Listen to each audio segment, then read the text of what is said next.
E aí, seus top? Seguinte, hoje eu vou falar com vocês um pouquinho sobre equação incompleta, tá?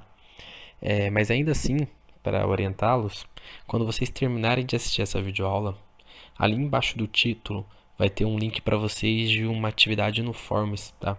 Ali você vai poder ver se você está conseguindo desenvolver as atividades ou não. São 5 perguntinhas, é coisa rápida, então terminando de ver essa videoaula, dá uma apertada ali no link que está embaixo do título e tente fazer as atividades, tá?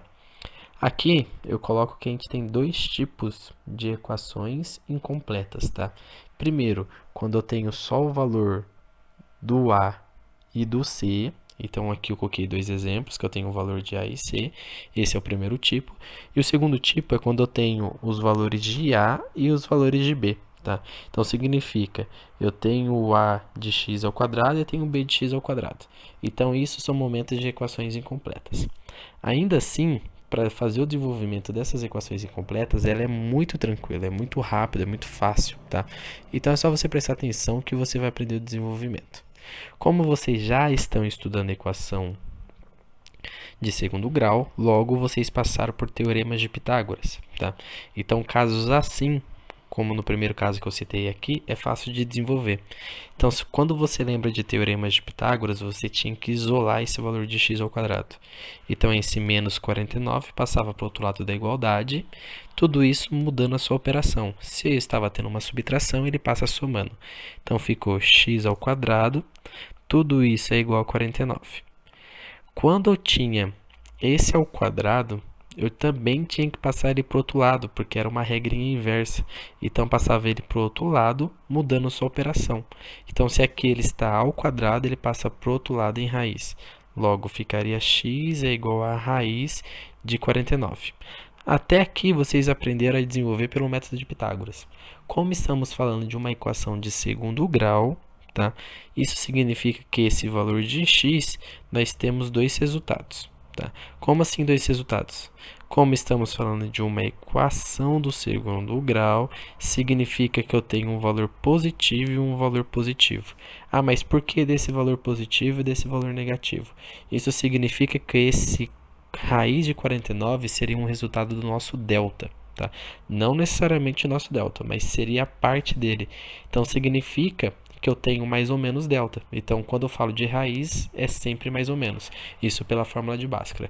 E como a gente só tem essa parte para se desenvolver, você pode vir aqui e achar a raiz de 49, que dá 7. Logo, você sabe que a solução dessa equação de segundo grau incompleta é menos 7 e 7. Tá? Ainda assim, eu vou fazer mais um exemplo dele para a gente não ficar com dúvida. Tá? Aqui, eu tenho lá 5x ao quadrado menos 20.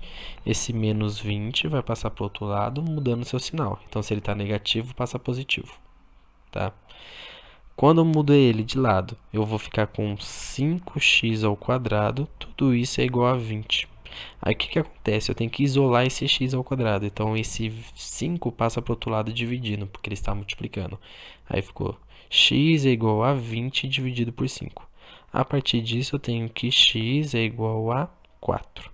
Tá? Ainda assim, quando a gente está falando desse x, é de x ao quadrado. Agora só faltou a gente tirar a raiz. Então, x é igual a raiz de 4. Quando eu tiro essa raiz de 4, lembrando vocês, eu tenho que o meu resultado são dois. Um positivo e o outro negativo. Isso significa que x é igual a mais ou menos 2. Ah, qual que é a solução disso então? A solução é menos 2 e 2. Ah, por que eu estou colocando em ordem crescente? Facilita, tá, gente? Eu prefiro colocar em ordem crescente porque fica mais fácil o nosso desenvolvimento. Não tem problema você colocar aqui resposta 2 e menos 2. O importante é você ter um desenvolvimento correto.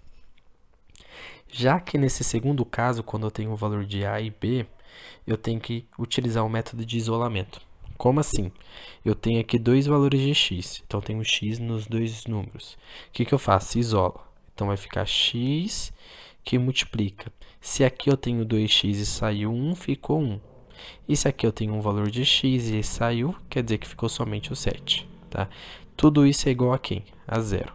Preste atenção porque agora vai ser fácil. Sempre que eu tenho x ao quadrado menos 7 ou o valor de a e b apenas, eu sempre vou ter um valor de x igual a zero. Então, meu primeiro x é igual a zero. E quem vai ser meu segundo valor de x? Vai ser o valor de dentro aqui, ó.